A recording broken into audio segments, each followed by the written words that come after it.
अगर भगवान से प्रेम करते हो तो सच्चा करिए महाराज, दिखावे वाला नहीं होना चाहिए। मीराबाई पागल हो गई थी, लोग ताने मारते थे, पत्थर मारते थे। देखो बावरी हो गई, पागल हो गई है, लेकिन मन में एक भाव, मेरो तो गोधर गोपाल दूसरो ना कोई, वो जाके सिर मोर मुकुट सो मेरो पति होए। कोई क्या कहता है, हमें क्या मतलब।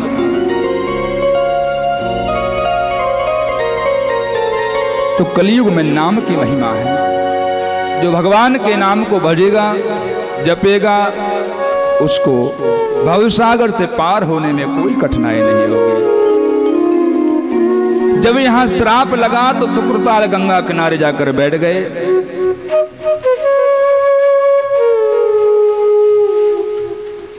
अच्छा देखो कितनी बड़ी सुंदर बात है। जैसे ही पता चला, आकर के मुकुट निकाला, उन्हें बोध हुआ कि मेरे हाथों से एक संत का अपमान हो गया है। तुरंत पश्चाताप करने लगे, परिवार को बुलाया, सबको बताया मुझसे पाप हो गया, अनर्थ हो गया, और अपने अपराध को स्वीकार किया और गंगा किनारे जाकर बैठ गए। हमारे यहां कहते भैया, पाप को छुपाओ मत और पुण्य को प्रकट मत करो। अगर जो आपने पुण्य किया है प्रकट कर दिया तो वो कम हो जाएगा, और पाप छुपा लिया तो बढ़ जाएगा। पाप को छुपाओ मत और पुण्य को प्रकट मत करो। श्राप लगा, 7वें दिन मृत्यु हो जाएगी।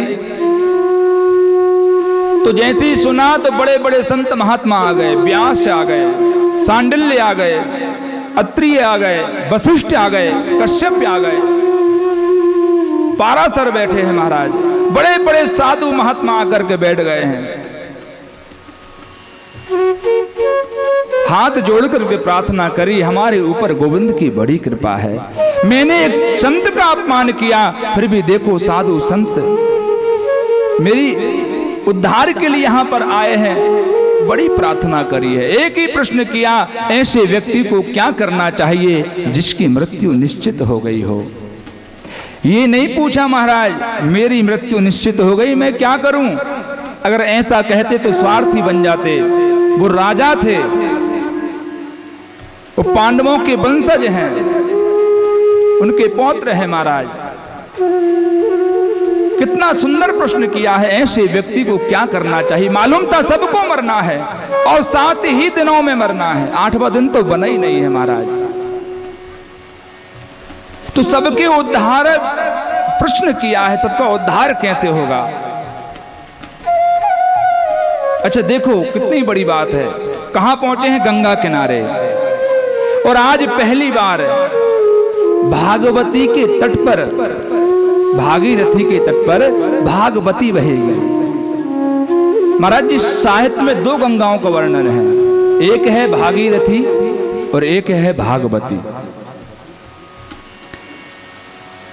2 गंगाओं का वर्णन है। कौन कौन सी। एक गंगा को कहते हैं दूरक कूलक पलावनी धारा, और एक गंगा का नाम है आत्मक कूलक पलावनी धारा। दूरक कूलक पलावनी धारा कौन सी। कहा कि जो दूर के किनारे से बहती हो वो दूरक कूलक पलावनी धारा है। आपको गंगा में स्नान करना हो तो यहां से, अच्छा पहले तो संसाधन नहीं थे, अब तो बहुत साधन हो गए महाराज। 1 दिन में 2 दिन में गंगा जी पहुंच जाओगे। उस नदी में स्नान करना है तो आपको बस में सफर करना पड़ेगा, ट्रेन में जाना पड़ेगा, रिजर्वेशन करवाना पड़ेगा, कहाँ रहेंगे, क्या खाएंगे, पूरी व्यवस्था करनी पड़ेगी। आप वहां पहुंच गए, वहां पर बड़े बड़े बोर्ड लगे हैं महाराज, पानी गहरा है, सावधान रहें कोई डूब ना जाए। दूसरी बात, अगर किसी की मर्जी हो मैं आत्महत्या कर लूं, वहां तक मर भी नहीं सकता। क्यों। आत्महत्या करना अपराध है, जेल में डाल दिए जाओगे। उस नदी में नहाने में बहुत बंधन है महाराज, बहुत सावधानी बरतनी पड़ती है। पर एक गंगा का नाम है आत्मकूलक पलावनी धारा, जो आत्मा के किनारे से बहती है। वो गंगा कौन सी है? उस गंगा का नाम है गंगा, नर्मदा, क्षिप्रा, गोदावरी, पयोष्णी, तुंगभद्रा, तारपर्णी, विशालाक्षी, चरमंडवती, बेतवती, कौशिकी, गंडकी, सरजू, झेलम, ऐसी अनेक नदियां हैं, उनमें नहाने की अपनी परंपरा है। ये नदियां कौन सी हैं? ये भागवत रूपी नदी है। ये नदी कौन सी है? ये रामचरितमानस रूपी नदी है। ये नदी कौन सी है? ये वाल्मीकि रामायण रूपी नदी है। ये नदी कौन सी है? इस शिप्राण रूपी नाम की नदी है। उन नदियों में नहाने का अपना एक नियम है। इन नदियों में नहाने का अपना एक नियम है। उस नदी में डूब गए तो मर जाओगे और यहां डूब गए तो तर जाओगे।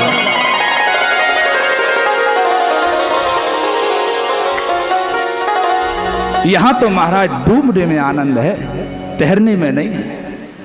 आप वहां तैर सकते हो, उतना आनंद नहीं। यहां डूबने में आनंद है। डूब जाइए, हो जाइए। अच्छा, एक बात और है, दोनों नदियों में एक एक विशेषता है। मां गंगा को कहते हैं पर नारी दर्शनम पुण्यम, स्पर्शनम मोचनम, चुम्बनम महापुण्यम, अलिंगम मोक्षदायकम। कहा कि वो गंगा शांतनु की पत्नी है महाराज, उनके दर्शन करने से पाप कट जाते हैं। दर्शनम पुण्यम, स्पर्शनम पाप मोचनम, आपने स्पर्श कर लिया तो पाप कट जाएंगे। चुम्बनम महापुण्यम, अगर आपने पान कर लिया तो महापुण्य की प्राप्ति होती है। और अलिंगम मोक्षदायकम, आपने स्नान कर लिए तो वो भी मोक्ष देने में सामर्थ्य है। फिर भी आपने जो जीवन में पाप किए हैं, आपने उसमें गोता लगाया, आपके पाप कट जाएंगे, आप पाप से मुक्त हो जाओगे। लेकिन वो आपको जो पाप करने वाला स्वभाव है, प्रवृत्ति है, उससे निवृत्त नहीं कर सकती। आपके पाप को तो धो देगी महाराज, लेकिन आपने गोता लगाया, आप पावन पवित्र हो गए और जैसे ही बाहर आए तो पता लगा किसी से झगड़ा कर लिया, लड़ पड़े आप, फिर पाप हो गया। गंगा नदी पाप से निवृत्त करती है और भागवती जो पापी स्वभाव जो वृत्ति है आपकी, उससे निवृत्त करती है। आप अपने जो स्वभाव है पाप करने का, उससे निवृत्त होना चाहते हो तो आप यहां पर बैठिए, इसमें गोता लगाइए, इसमें डूबिए। दोनों की अपनी महिमा है। जिसे श्राप लगा है वो साधारण नहीं है।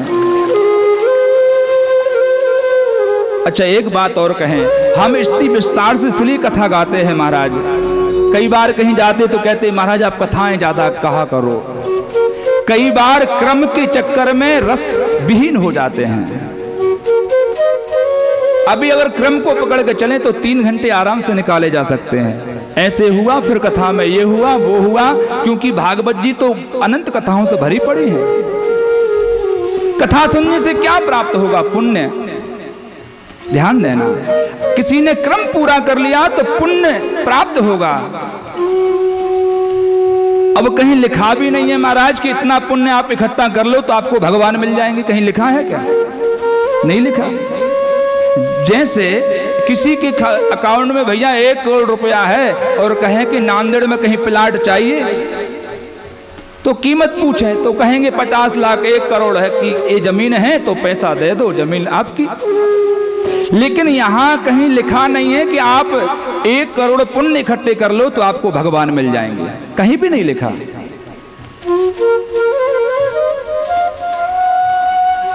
तो कथा की सबसे छोटी उपलब्धि है पुण्य इकट्ठा करना। ध्यान से सुनिएगा, कथा की सबसे छोटी उपलब्धि है पुण्य को इकट्ठा करना, पुण्य प्राप्त करना। अगर कोई कथा पांडाल में आकर सो भी गया तो भी पुण्य ले जाएगा महाराज। ये भागवत की महिमा है। लेकिन भागवत सुनना, कथा क्रम को लेकर चलना, वो आपको पुण्य देगी। लेकिन आपको उसका जो रस है, अगर आपने भागवत जी का रस ग्रहण किया तो वो आपको पुण्य नहीं अनुराग देगा, भगवान के चरणों में प्रेम देगा महाराज। आपके हृदय में प्रेम प्रकट हो गया तो आप ठाकुर जी से जरूर मिल पाओगे। अगर पुण्य इकट्ठा किया तो हमारे यहाँ तो पुण्य भी समाधान है, समस्या है महाराज। पाप से तो जल्दी निवृत्त हो जाते हैं, लेकिन पुण्य भी हमें कष्ट देता है। हो सकता है आप स्वर्ग चले जाएं, वहां से फिर आपको 84 लाख योनियों में फेंक दिया जावे, जाओ भटको।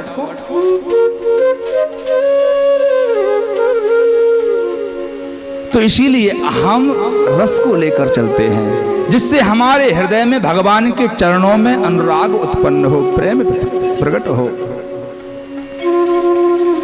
जिसको श्राप लगाए वो साधारण नहीं है। आप सोचिए, जिसके दादा का रथ चलाया हो भगवान श्री कृष्ण ने, वो साधारण नहीं हो सकता भैया। उसके सारथी थे उसके दादा के, उसका रथ चलाया, साधारण नहीं है। यहां हमारे महाभारत में तो इतना और चर्चा है महाराज। एक दिन जब महाभारत का युद्ध चल रहा था, समाप्ति की ओर था, एक दिन रात को 12 बजे द्वारकाधीश अपने शिविर से बाहर निकले। युधिष्ठिर जी महाराज ने देख लिया ये बाहर जा रहे हैं, तो मन में सोचने लगे कहीं ऐसा तो नहीं ये दिन में हमारी तरफ और रात्रि में उनकी तरफ, ये टेढ़ी टांग वालों जाको कोई भरोसा ना हो महाराज। कहा कि युद्ध में दिन में तो हमारे पक्ष में काम करता है और रात में उनकी पार्टी में हो जावे। तो पीछा किया, कहां जा रहे हैं, पीछे पीछे गए, भीम को जगाया, भीम भैया भी साथ में लग पड़े महाराज। तो क्या देखा कि अर्जुन के शिविर में प्रवेश कर गए। युधिष्ठिर जी महाराज ने पर्दा थोड़ा सा हटाया और देखा क्या कर रहे हैं। तो क्या देखते हैं, भगवान ने अपनी गोद में अर्जुन के पैरों को रख लिया और उनको दबा रहे हैं। कृष्ण पादा बने जने, कृष्ण पादा बने जने, अंदर गए। अरे केशव तुम ये क्या करते हो? अरे भैया तुम जाओ ना, तुम्हें क्या करना? अरे तो आप ये कर क्यों रहे हो? हाथ पकड़ा और नीचे झुकाया, अर्जुन का जहां मुख था वहां कान लगाया, सुनो। और जैसे कान लगाया महाराज, तो श्वास श्वास से एक ही आवाज आ रही थी, श्री कृष्ण श्री कृष्ण श्री कृष्ण। अरे भैया इसकी पुकार मुझे सोने नहीं देती है। मैं सोच रहा था कि कैसे ये सो जावे तो मैं भी सो जाऊं। ये निंद्रा में, गहन निंद्रा में है, फिर भी मुझे याद कर रहा है, मुझे भज रहा है, श्री कृष्ण श्री कृष्ण। इसकी पुकार मुझे सोने नहीं देती है, मैं क्या करूं? साधारण नहीं है महाराज परीक्षित। इससे ऊपर की बात कहें, भगवान ने जिसकी मां के गर्भ में रक्षा करी हो वो साधारण कैसे हो सकता है? वो साधारण नहीं हो सकता महाराज। गंगा के किनारे पर बैठे हैं, गंगा के किनारे गए तो ये जरूर जानते थे गंगा पाप नाशनी है, वो पापों को नष्ट कर देती है महाराज। साधु महात्मा वहां पर बैठे हुए हैं। साधु महात्माओं को देख करके एक ही प्रश्न किया, क्या करना चाहिए? सब मौन हैं, चुप बैठे हैं, कैसे बतावें क्या करें? किसी ने कहा जब ये मां के गर्भ में था तो किसी ने शस्त्र चलाया था, तो इन्होंने जाकर के शस्त्र से उसको इनकी प्राणों की रक्षा करी, लेकिन अब किसी ने बाक अस्त्र चलाया है महाराज, तो भगवान क्यों नहीं आते? नारद जी को भेजा सुखदेव जी महाराज के पास, शुक्राचार्य जी महाराज चले हैं, दिगंबर वेश है महाराज, निर्वस्त्र हैं, भस्मी रमाई हुई है और पागलों की तरह चले आ रहे हैं, बड़ी बड़ी जटाएं हैं। जिस नगर से निकलते बाल गोपाल पत्थर मारते, ए पागल बाबा जा रहा है, पागल जा रहा है। शुक्राचार्य जी महाराज जिनकी 16 वर्ष की अवस्था है, वो अपनी मस्ती में चल रहे हैं, अपनी मस्ती में जा रहे हैं महाराज, उन्हें कोई बोध नहीं, भगवान का नाम स्मरण करते हुए चले जा रहे हैं। जो भगवान के चरणों में अनुराग जिसके मन में उत्पन्न हो जाता है, प्रकट हो जाता है, फिर उसे अपनी देह की सुध नहीं रहती, सब भूल जाता है। वो अपनी मस्ती में चलता है और मस्ती में ही रहता है। मुझे मेरी मस्ती कहाँ लेके आई, हाँ मुझे मेरी मस्ती कहाँ लेके आई, मुझे मेरी मस्ती कहाँ लेके आई, जहाँ मेरे अपने, जहाँ मेरे अपने, जहाँ मेरे अपने सिवा कुछ नहीं, मुझे मेरी मस्ती हो कहाँ लेके आए, मुझे मेरी मस्ती कहाँ लेके आए।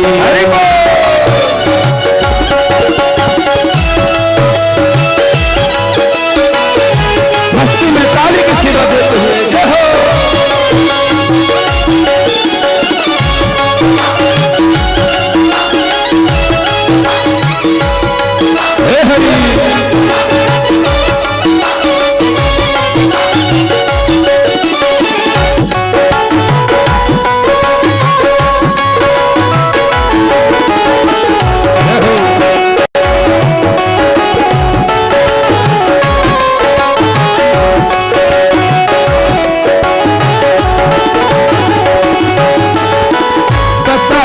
लगा मेरी हस्ती का मुझको, पता जब लगा मेरी हस्ती का मुझको, पता जब लगा मेरी हस्ती का मुझको, पता जब लगा मेरी हस्ती का मुझको, सिवा मेरे अपने, सिवा मेरे अपने कहीं कुछ नहीं, मेरी मस्ती कहाँ लेके आई, मुझे मेरी मस्ती कहाँ लेके आई, मुझे मेरी मस्ती कहाँ लेके आई, मुझे मेरी मस्ती कहाँ लेके आई। तेरे नाम के दीवाने हो गए, राधे तेरे नाम के दीवाने हो गए, राधे तेरे नाम के दीवाने हो गए, राधे तेरे नाम के दीवाने हो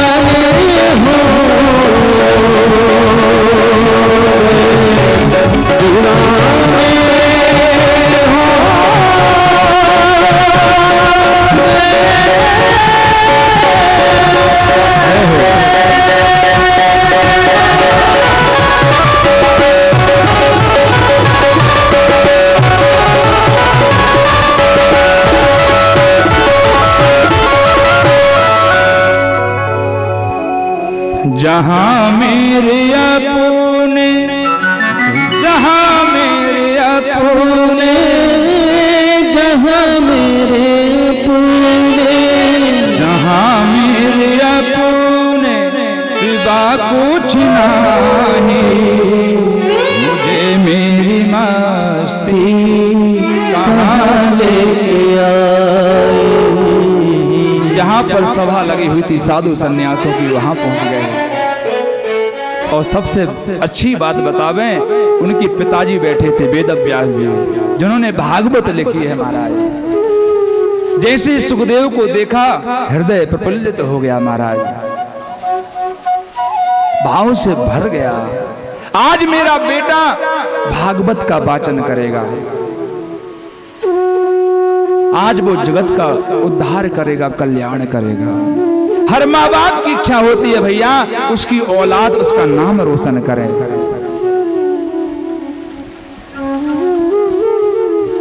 हर माँ बाप की इच्छा होती है। मैं सबसे प्रार्थना करूं, जितने युवा भाई बैठे हैं, जीवन में आप ये देखिए कि आपके माता पिता कैसा कैसा कार्य करके आपका लालन पालन करते हैं, कहां से धन कमा करके आपकी पूर्ति करते हैं। वो दुख भोगेंगे लेकिन आपको सुख देंगे। क्यों? कि आपका जीवन अच्छा हो, आप अच्छे से पढ़ें लिखें, अच्छे से तैयारी करें, नौकरी लगे, आप अपने जीवन में बहुत धन कमावें, यश कमावें। हर माता पिता की इच्छा होती है। इसीलिए जीवन में अपने माता पिता को कभी दुख नहीं देना, कोशिश करना कि हमेशा उनका सर फक्र से ऊपर उठा रहे, महाराज ऊपर उठा रहे। वेद व्यास बड़े प्रसन्न हैं। सुखदेव जी पहुंचे, सब खड़े हो गए, पूजन किया।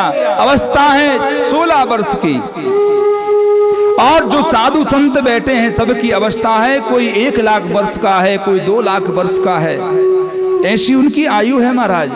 लेकिन देख करके खड़े हो गए। क्यों? क्योंकि शुक्राचार्य जी ज्ञानी हैं, और ज्ञान की उम्र नहीं होती, वो प्रेम की सीमा नहीं होती। कोई किसी से कितनी हद तक के प्रेम कर सकता है, ये कोई नहीं बता सकता महाराज। और ज्ञान किसमें कितना है, इसका भी अनुमान नहीं लगा सकते। जरूरी नहीं कोई वृद्ध है तो वो बहुत ज्ञानी होगा, ये जरूरी नहीं कोई बालक है तो वो मूर्ख होगा। जहां से ज्ञान मिले, चाहे बच्चा हो चाहे वृद्ध हो, हमें ज्ञान लेना चाहिए, शिक्षा लेनी चाहिए। बैठे हैं, पूजन किया और प्रश्न कर दिया। बहुत सुंदर प्रश्न किया है महाराज। बरियान नेशते प्रश्नः कृतो लोकहितं नृपः आत्मविस्मता पुंसां श्रोतव्या सुहेतवः। उनके प्रश्न को सुनकर शुक्राचार्य जी गदगद हो गए। उन्होंने पूछा कि हे महाराज, हे गुरुदेव, ऐसे व्यक्ति को क्या करना चाहिए जिसकी मृत्यु निश्चित हो गई हो? कहा कि हे राजर्षि, हे परीक्षित, तुम चिंता क्यों करते हो? आपके पास अभी 7 दिन शेष हैं, और हमारे यहाँ तो कहते हैं 1 घड़ी आधी घड़ी, आधी में पुनि आध, उसमें भी आधी, उसमें भी उद्धार हो सकता है महाराज। तुम चिंता क्यों करते हो? और इतना ही नहीं, अगर तक्षक तुम्हें काट भी लेता, मैं तब भी बचा लेता, मैं आपको अंतिम समय में भी बचा सकता था। अगर तुम्हारे पैर में तक्षक नाग आकर के डंस मारता, तो मैं भी तुम्हारे कान को आकर काट देता महाराज। मैं भी कृष्ण नाम का मंत्र तुम्हारे कान में फूंक देता। और इतना ही नहीं, नीचे से विष ऊपर की ओर चढ़ता, और ऊपर से भगवान का नाम नीचे की ओर उतरता, और आपस में दोनों बीच में आकर युद्ध चलता महाराज। और उस युद्ध में मुझे विश्वास है भगवान का नाम जीत जाता, भगवान का नाम जीत जाता, गोविंद का नाम जीत जाता, बचा लेता तुम्हें। बहुत सुंदर प्रश्न पूछा है। कहा कि भगवान कैसे प्राप्त होंगे? तो यहां पर महाराज बहुत सुंदर बात बताई है। 8 नियम बतलाए हैं भगवान को प्राप्त करने के लिए। कौन कौन से? यम, नियम, आसन, प्रत्याहार, प्राणायाम, ध्यान, धारणा, समाधि, ये 8 नियम बतलाए हैं। और 8 नियम यही हैं जो हमें भगवान तक पहुंचा सकते हैं। यम, नियम, आसन, प्रत्याहार, प्राणायाम, ध्यान, धारणा, समाधि, ये 8 नियम बतलाए हैं, जिसे कहते अष्टांग योग। पहला बतलाया है यम। यम के अंतर्गत आता है सत्य बोलना। आप सत्य का संग्रह करिए। 2 दिनों से सत्य की ही चर्चा चल रही है। भगवान का स्वरूप कैसा है? सत्य स्वरूप है। कल ध्यान में भी कहा व्यास जी महाराज ने, सत्यम परम धीमहि, आप उस परम सत्य का ध्यान करिए। और आज जो 8 नियम बतलाए हैं उसमें भी आया है आप सत्य का संग्रह करिए। एक बात बतावें, सत्य बराबर तप नहीं, झूठ बराबर पाप, सत्य बराबर तप नहीं, झूठ बराबर पाप, और जाको हृदय साच है ताके हृदय आप। कहा कि सत्य बराबर तप नहीं, झूठ बराबर पाप, और जाको हृदय साच है ताके हृदय आप। जिसका हृदय सत्य होता है उसी के हृदय में भगवान निवास करते हैं। आप एक बात बताइए, कहीं कूड़ा कचरा पड़ा हो, आप कहीं गए हो और कहीं कूड़ा कचरा पड़ा हो, क्या आप बैठेंगे? उदाहरण के लिए मान लो यहां पर यह व्यवस्था नहीं होती, कहीं कचरा पड़ा होता, आपको जगह वही मिलती, क्या आप बैठते? नहीं बैठते। क्यों? कचरे में बैठना कोई भी पसंद नहीं करता।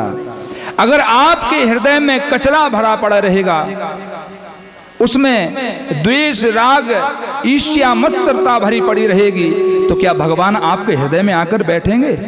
नहीं बैठेंगे। इसलिए तो कहा है सत्य बराबर तप नहीं, झूठ बराबर पाप, जाको हृदय साच है ताके हृदय आप। और भगवान को तो निर्मल मन जन सो मोहि पावा, और मोहि कपट छल छिद्र ना भावा। भगवान को निर्मल मन चाहिए भैया। आप अपने आप को इतना पवित्र, इतना पावन करिए, संकल्प करिए कि जीते जी कभी किसी का दिल नहीं दुखाऊंगा। कोशिश तो कर सकते हैं, वैसे तो संसार सागर है, यहां पर अपराध हो जाते हैं। अच्छा, भगवान को भगवान क्यों कहते हैं? उन्होंने अपने शिशुपाल की 100 गलतियों को माफ किया था महाराज। कितनी?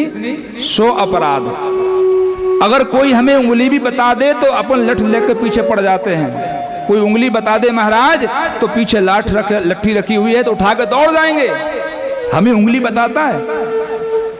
आप किसी की एक गलती स्वीकार नहीं कर सकते, लेकिन भगवान 100 अपराध भी माफ कर देता है। इसीलिए वो भगवान है और हम इंसान हैं।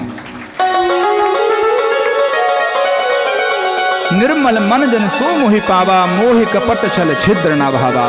तो कहने का अभिप्राय, आप सत्य का संग्रह करिए। दूसरा बतलाया नियम, यम नियम। दूसरा आता है नियम। नियम कैसा जीवन में धारण करें? कहा कि आप नियम बनाइए, अपने आप को पवित्र रखिए, शुद्ध रखिए महाराज, अंदर से भी बाहर से भी। जब मन की बात करो तो मन से करो, जब मन की बात करो तो मन से करो। ये नहीं कि मुख में राम और बगल में छुरी। आप पवित्र रहिए। अच्छा, पवित्रता और स्वच्छता में क्या भेद है? पवित्रता किसे कहते हैं और स्वच्छता किसे कहते हैं?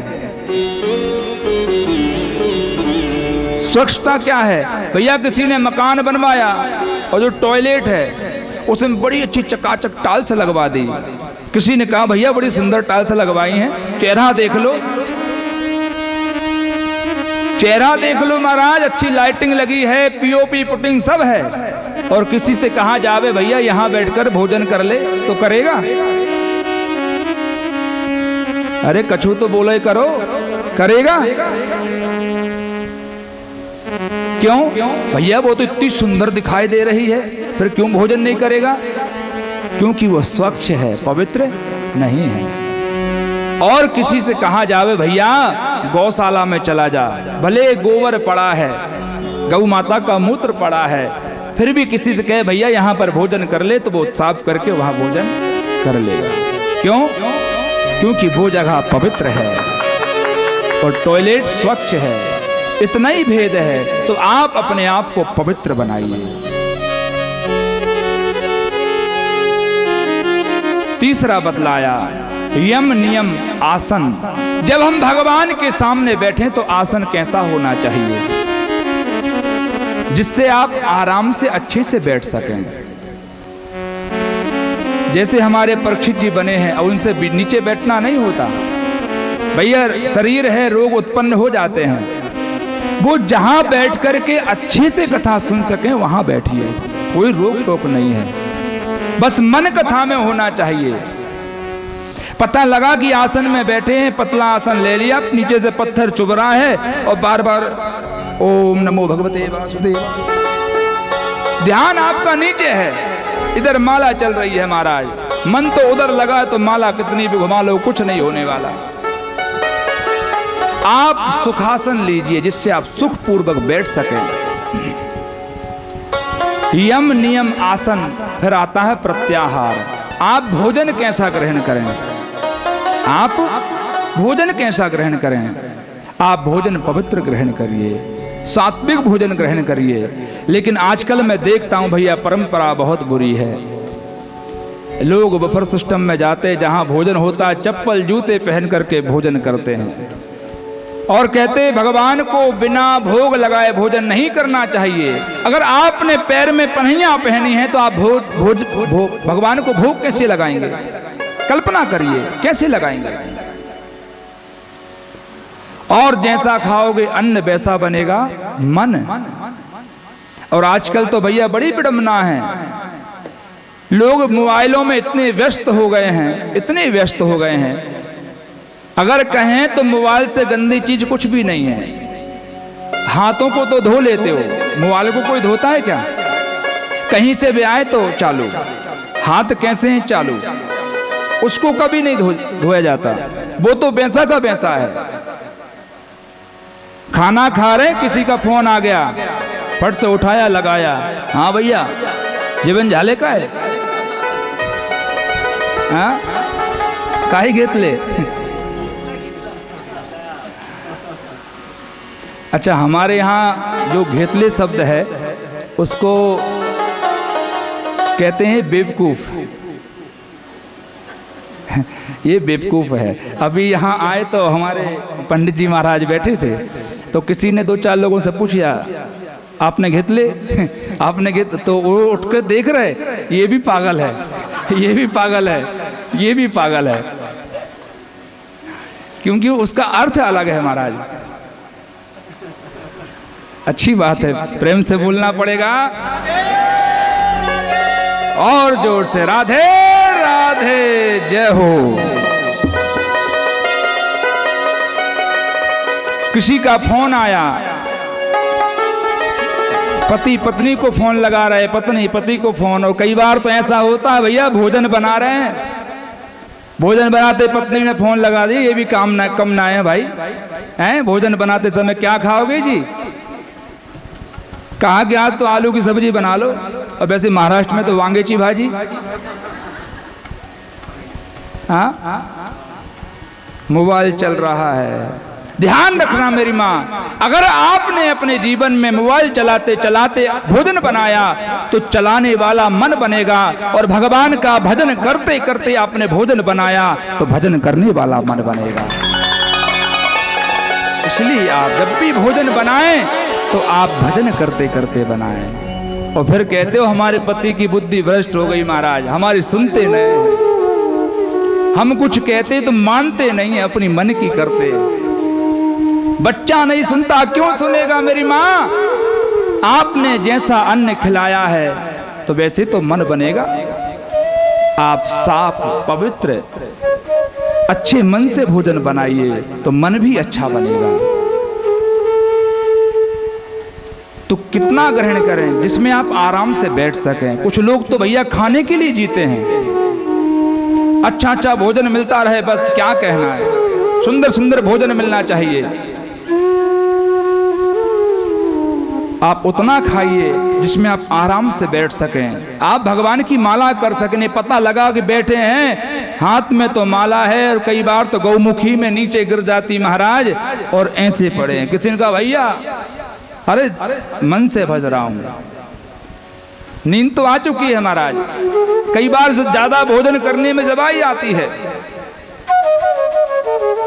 आप उतना भोजन ग्रहण करें जिसमें आप भगवान के सामने अच्छे से बैठ सकें।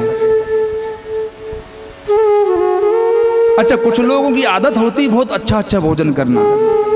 एक बात याद आ गई, सुनाई देते हैं। हम जब गुरुकुल में अध्ययन कर रहे थे तो साधु सन्यासी महात्मा आते रहते, तो एक महात्मा जी आए, भैया बहुत अच्छा शरीर, खाते पीते,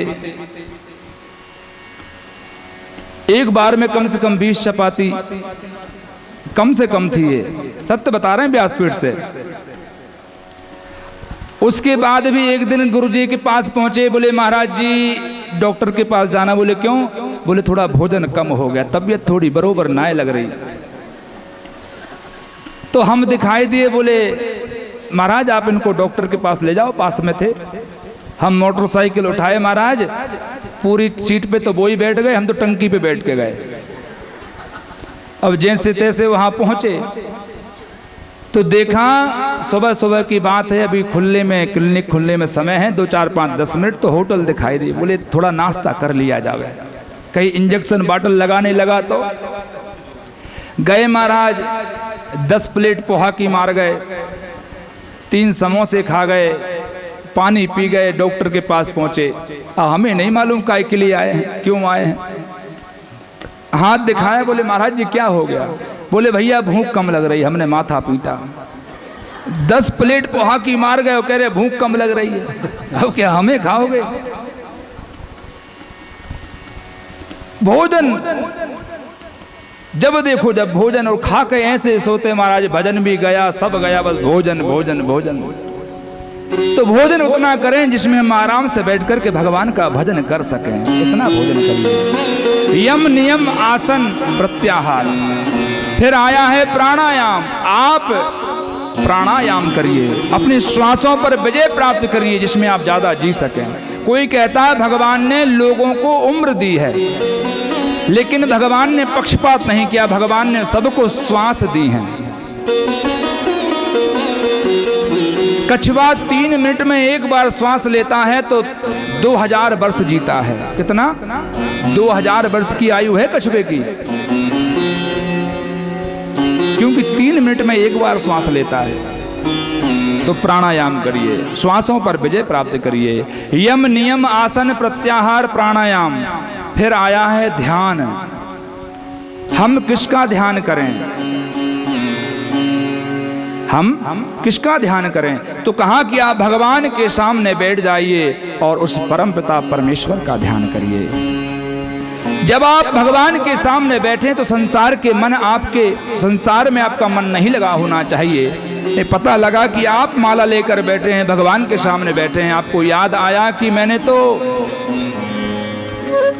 चूल्हे के ऊपर भैया दूध गर्म करने रखा है, भाइयों को याद आया दुकान पे जाना है, फटाफट हनुमान चालीसा पढ़ा, जय हनुमान ज्ञान गुण सागर भागे। जब आप ध्यान करें तो आपका मन सिर्फ भगवान के चरणों में होना चाहिए। उसी के बाद आया कि धारणा, हमारे मन में धारणा कैसी होनी चाहिए? तो भगवान के प्रति धारणा होनी चाहिए, ध्यान धारणा। हम किसका ध्यान करें, कैसे करें? कहाँ की स्थूल का करें कि सूक्ष्म का करें? बहुत ध्यान से सुनिएगा। स्थूल का अर्थ होता है शरीर। जैसे भगवान मंदिर में बैठे हैं, मोर मुकुट धारण किया है, टेढ़ा पैर है, अधरों पर बंसी है, पीतांबर पहना हुआ है, ये स्थूल शरीर हुआ। और एक शरीर होता है सूक्ष्म, जो दिखाई नहीं देता। तो भगवान को कोई कहता है निराकार, कोई कहता है साकार। हम किसका ध्यान करें? प्रभु गुरुदेव कहते हैं भैया, अगर भगवान तक पहुंचना है तो आपको साकार स्वरूप का ही ध्यान करना पड़ेगा। साकार से ही निराकार तक पहुंचा जा सकता है। कोई कहे कि मैं सीधा निराकार की ओर चला जाऊं तो असंभव है। जिसको देखा नहीं, जिसको परखा नहीं, वो उसका हम कैसे ध्यान करें? कोई व्यक्ति बाहर खड़ा हो और ऊपर देख के ऐसी बातें कर रहा हो तो दूसरा जाएगा पागल ही कहेगा, देखो हवा में बात कर रहा है। उदाहरण के लिए निराकार साकार, 2 बालकों का जन्म हुआ महाराज।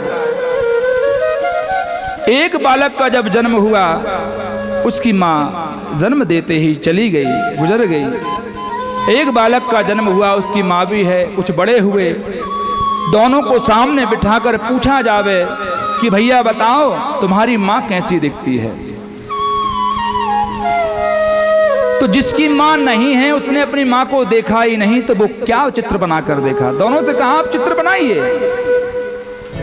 तो जिसने अपनी माँ को देखा नहीं उसका चित्र कैसे बनावे, नहीं बना सकता। लेकिन जिसने अपनी माँ को देखा था उसने नेत्र बंद किए और सामने माँ की छवि आ गई। मेरी माँ ऐसी दिखती है, ऐसी हंसती है, उसने चित्र बना दिया। तो जिसने नहीं देखा वो निराकार स्वरूप हो गया, और जिसने अपनी माँ को देखा तो वो साकार। वहां पर माँ नहीं है फिर भी आकार बना दिया। एक उदाहरण और, जैसे हम श्लोक बोलते हैं, मंत्र बोलते हैं, कहाँ लिखे हैं मंत्र? पुस्तक में लिखे हैं, ग्रंथ में लिखे हैं, लिखे वहां हैं। जो लिखा हुआ दिखाई दे रहा है वो साकार स्वरूप है, लेकिन हम उन्हें बगैर देखे बोल रहे हैं ये निराकार स्वरूप है।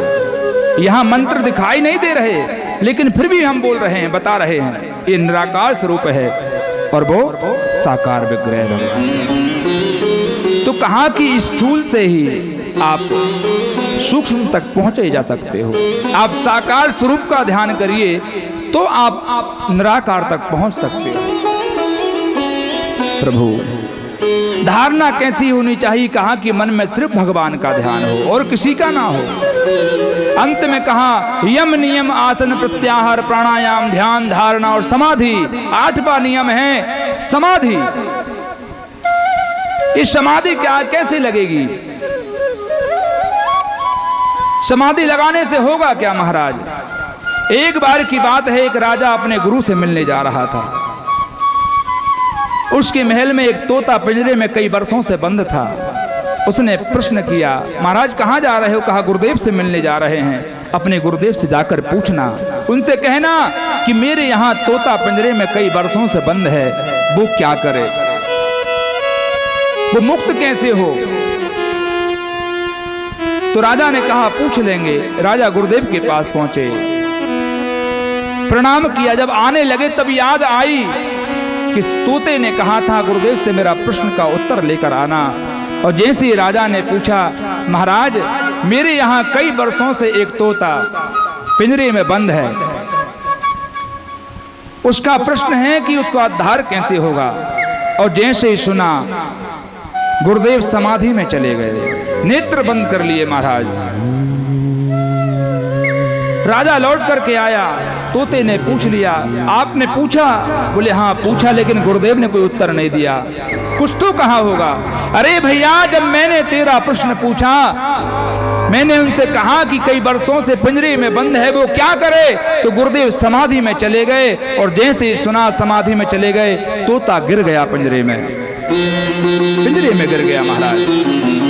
राजा को लगा गुरुदेव ने इसके प्रश्न का उत्तर नहीं दिया, इसलिए ये मर गया।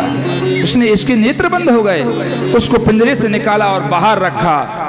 और जैसे ही बाहर रखा महाराज, वो उड़ करके वृक्ष के ऊपर बैठ गया। राजा ने पूछा ये आपने क्या किया? बोले भैया ये गुरुदेव ने उत्तर दिया था। गुरुदेव ने कहा था समाधि में चले जाना, आपकी समस्या का समाधान हो जाएगा।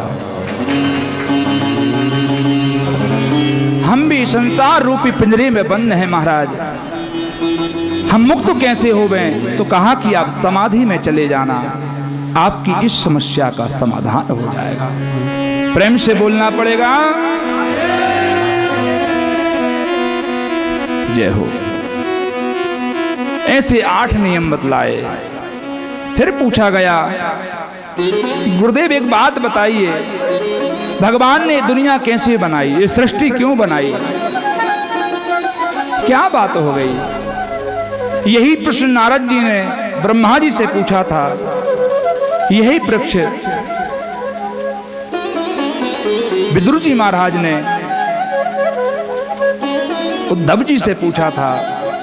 इन्होंने एक ही बात बतलाई महाराज, कहा कि जब संसार में जल ही जल था, कुछ नहीं था, भगवान ने एक हिरण्यगर्भ अंड बनाया, उसके अंदर निवास करने लगे और मन में एक भाव प्रकट हुआ, एक हम बहुत श्यामा बहुत होना चाहता हूँ। तो भगवान ने उस हिरण्यगर्भ के 2 भाग कर दिए, एक से आकाश बन गया और एक से पृथ्वी बन गई। 100 वर्षों तक तपस्या करी, उनकी नाभि से कमल का उपकरण हुआ और जैसे ही कमल का पुष्प वहां से प्रकट हुआ, उसके ऊपर ब्रह्मा की उत्पत्ति हुई। ब्रह्मा जी ने चारों ओर सिर घुमाकर देखा तो 4 सिर हो गए। मैं क्या करूं? आवाज आई, ता और पा, तप करो। तप किया, नारायण ने कृपा करी, चतुश्लोकी भागवत का ज्ञान दिया, कहा कि आप सृष्टि का सृजन करो, ऐसा ज्ञान दिया महाराज। और ब्रह्मा जी ने सृष्टि प्रारंभ करी। पहले 4 ऋषि कुमार बनाए, सनत, सनंदन, सनातन, सनत कुमार, ये 4 ऋषि कुमार। इनसे कहा तुम विवाह करो, हम नहीं करेंगे। क्यों? कहा कि हम भगवान का भजन करेंगे। श्राप दे दिया, जाओ तुम इतने ही बड़े रहो। नारद जी महाराज को प्रकट किया, उनसे कहा, उनको भी तन तमूरा दे दिया, जाओ। सप्त ऋषियों को प्रकट किया, रुद्र को प्रकट किया। जब रुद्र प्रकट हुए महाराज तो रुदन करने लगे। उनसे कहा कि आप सृष्टि का सृजन करो। उन्होंने भूत प्रेतों की सृष्टि प्रारंभ कर दी। ब्रह्मा जी घबरा गए, अरे महाराज इनसे कौन बचेगा, इनको कौन संभालेगा? तो महादेव भी जाकर के तपस्या में लग गए। मन में विचार ही कर रहे थे, तब उनके एक भाग से मनु महाराज की उत्पत्ति हुई और एक भाग से शत्रुपा की उत्पत्ति हुई, जिनसे मैथुन सृष्टि हुई। उनसे कहा कि तुम प्रजा को बढ़ाओ। पिताजी हम प्रजा तो बढ़ा लेंगे, लेकिन कैसे बढ़ावें? हमें रहने की व्यवस्था करिए। क्योंकि जब सृष्टि का सृजन कर रहे थे, पृथ्वी रसातल में चली गई, जल में चली गई। महाराज विचार ही कर रहे थे तो ब्रह्मा जी को छींक आ गई, और जैसे ही छींक आई महाराज, उनके नखर द्वार से बराह भगवान का प्रादुर्भाव हुआ। बोलिए बराह भगवान की जय। बराह भगवान का प्रादुर्भाव हुआ। वो पहुंचे जल में, जहां पर हिरण्याक्ष से उनका युद्ध हुआ। शौनक जी ने प्रश्न किया कि महाराज ये हिरण्याक्ष कौन, भगवान से युद्ध कैसे हुआ? तो तब कहा कश्यप ऋषि की 2 पत्नियां थी, दिति और अदिति। रात्रि के समय में, शाम के समय की बात है, गौधीली बेला थी। दिति की इच्छा हुई रति करने की। कश्यप ऋषि ने बहुत समझाया, नहीं मानी। कश्यप ऋषि ने उनकी मनोकामना पूर्ण करी तो उनके गर्भ में 2 पुत्र आए, हिरण्याक्ष और हिरण्यकश्यप। कई वर्षों बाद जब वे पुनः धराधाम पर आए, उनकी प्रवृत्ति राक्षस प्रवृत्ति हो गई। बोले अच्छा? बोले हाँ। इन्होंने ब्रह्मा जी से वरदान प्राप्त किया। हिरण्याक्ष जो है उसको बहुत बल था, चला है अपने यहां से। कहा कि महाराज वरुण देवता के पास गया, समुद्र के पास, आप हमसे युद्ध करो। समुद्र देवता ने कहा भैया मैं बूढ़ा आदमी हूं, कैसे युद्ध करूं? सामने देखा नारद जी आ रहे हैं। बोले नारद जी के पास जाओ। नारद जी से कहा आप हमसे युद्ध करो। तो नारद जी कहने लगे भैया मैं लड़ता नहीं, मैं लड़वाता हूं। नारद जी बोले मैं झगड़ा करवाता हूं। जब से वो विद्या चल रही है, नारद विद्या, कोई चुगली चाटी इधर की उधर करता है ना, उसको नारद विद्या कहते हैं। बोले एक काम करो, युद्ध करना है तो जल में जो अंडाकार कुछ दिख रहा है उस उठा लाओ, तुमसे युद्ध करने वाला अपने आप पहुंच जाएगा। जैसे ही वहां पहुंचे महाराज तो बराह भगवान वहां पर पहुंच गए। आपस में युद्ध हुआ। भगवान ने एक तमाचा मारा, उसका राम नाम से। बोलिए भक्त वत्सल भगवान की जय। पृथ्वी को लाकर स्थापित किया। फिर प्रश्न किया ये दोनों थे कौन? कहा कि ये भगवान के पार्षद हैं, जय और विजय। एक बार की बात है, 4 ऋषि कुमार नारायण भगवान के दर्शन करने बैकुंठ धाम पहुंचे। इन दोनों ने अभिमान बस उन्हें रोक दिया, आप अंदर नहीं जा सकते। अभिमान क्यों ना हो भैया, कोई प्रधानमंत्री का पीए हो तो प्रधानमंत्री अपने आप को पीएम कम समझते हैं, उसका पीए ज्यादा समझता है। हाँ, 3 चीजों का अहंकार आता है महाराज। एक अहंकार होता है धन का, एक अहंकार होता है मद का, और एक अहंकार होता है ज्ञान का। ज्यादा ज्ञान हो जाना भी अहंकार का सूचक है। एक बार एक पंडित जी महाराज राम कथा गा रहे थे, बहुत ज्ञानी, वृद्ध हो गए महाराज। अब कथा गाते गाते मुख में दांत नहीं थे, जब कथा गावे तो मुख से थूक निकले और वो पोथी पर जाकर पड़े। अब एक चेले ने नीचे से देखा, रात्रि के समय कक्ष में पहुंचा, बोले गुरुदेव आप बहुत सुंदर कथा गाते हो। गुरुजी प्रसन्न हो गए, खुश हो गए। फिर उसने धीरे से कहा गुरुदेव एक त्रुटि हो रही। बोले क्या? कहा कि जब आप पोथी का वाचन करते हो आपके मुख से थूक निकलता है और जो पोथी पर पड़ता है पोथी का अपमान होता है। आप थोड़ा पीछे खिसक करके वाचन किया करें। अब वो तो चला गया। इधर व्यास जी महाराज को बड़ा बुरा लगा, अरे हम इतने ज्ञानी, हम वृद्ध हो गए, आज तक किसी ने हमें नहीं टोका, इसने कैसे टोक दिया। रात भर विचार मंथन किया महाराज। सुबह हुई, कथा में पहुंचे, कथा पूरी हुई। अंत में कहा अरे भैया कल एक व्यक्ति हमसे आकर कह रहे थे कि महाराज जी कथा बहुत अच्छी गाते हो लेकिन त्रुटि हो रही है। आप जब कथा गाते हो थूक निकलकर पोथी पर पड़ता है, वो ध्यान से सुने। हमने इतने वर्षों से कथा गा रहे हैं, कथा गाते गाते गाते गाते हमारे मुख से अब थूक नहीं गंगा मैया प्रकट हो गई। बोले गंगा मैया प्रकट हो गई। अब चेला बहुत प्रसन्न हुआ। रात्रि के समय फिर पहुंचा, पहले खाली हाथ गया, अब मिठाई का डब्बा जैसा कुछ ले गया महाराज। बोले वाह गुरुजी आपने क्या बात बताई। बड़ा प्रसन्न। अब गुरुजी को लगा आ गया लाइन पे, बड़ी बड़ी बातें कर रहा था। क्या लाए हो? कहा कि आप ही देख लीजिए। हाथ में डब्बा दिया, उन्हें लगा मिठाई होगी। उन्होंने जैसे ही थोड़ा सा उठाया और जो खाया महाराज खारा खारा लगा। तू क्या है ये? तो चेले ने कहा महाराज जी हमारे पिताजी की बड़ी इच्छा थी कि भैया जब हम मर जावें हमारी अर्थियां गंगा जी में विसर्जन कर देना। हमने सोचा वहां तो पहुंच नहीं पाए, गंगा जी यहीं प्रकट हो गई हैं तो क्यों ना यहां विसर्जन कर दें।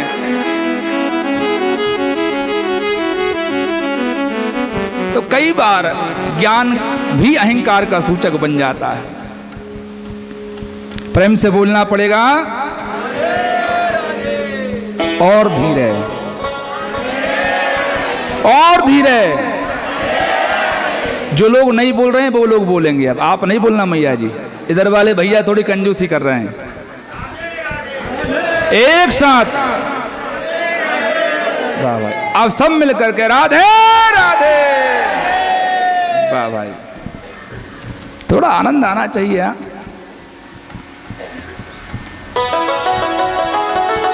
थोड़ा लगता है कि सब जाग रहे हैं, कई बार ऐसा लगता है इनको शायद नींद आ रही, कथा पसंद नहीं आ रही है। प्रभु तो उन्हें श्राप दे दिया कि जाओ 3 जन्मों तक राक्षस बनो। जय और विजय को श्राप मिला सनकादिक ऋषि द्वारा। तो 3 जन्मों में ये राक्षस बने हैं। पहले हिरण्याक्ष और हिरण्यकश्यपु, फिर रावण और कुंभकर्ण, उसके बाद शिशुपाल और दंतवक्त्र। ये जय और विजय राक्षस योनि में प्राप्त हुए हैं। तो जब सृष्टि करना प्रारंभ किया महाराज, मनु महाराज की 5 संतानें हुई। कितनी? 5 संतानें। कौन कौन? देवाहुति, आकुति, प्रसूति। 3 बेटियां हुई और 2 पुत्र हुए, उत्तानपाद और प्रियव्रत। याद हो गए?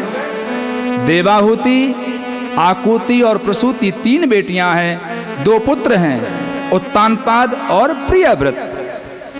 इन 5 के यहां भगवान किसी ना किसी रूप में आए हैं। क्यों आए हैं?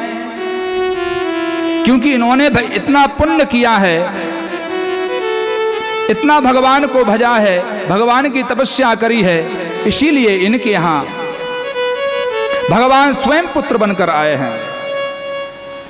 भगवान तो करुणावत वत्सल हैं महाराज, दीन वत्सल हैं, भक्त वत्सल हैं। भक्त जैसी पुकार करता है भगवान वैसे पहुंच जाते हैं। कौन कौन चाहता है कि भगवान हमारे यहां पुत्र बनकर आए? जरा हाथ ऊपर करें। सब चाहते, कुछ मैया नहीं चाहती। कौन कौन भगवान को अपना पुत्र बनाकर लाने वाले हैं? जो भगवान से प्रेम करेगा उसके यहां भगवान संतान के रूप में भी आएंगे, ये विश्वास रखिए। लेकिन कब? मैंने बांध लिया, हमने बांध लिया, मैंने बांध लिया प्रेम वाला कंगना।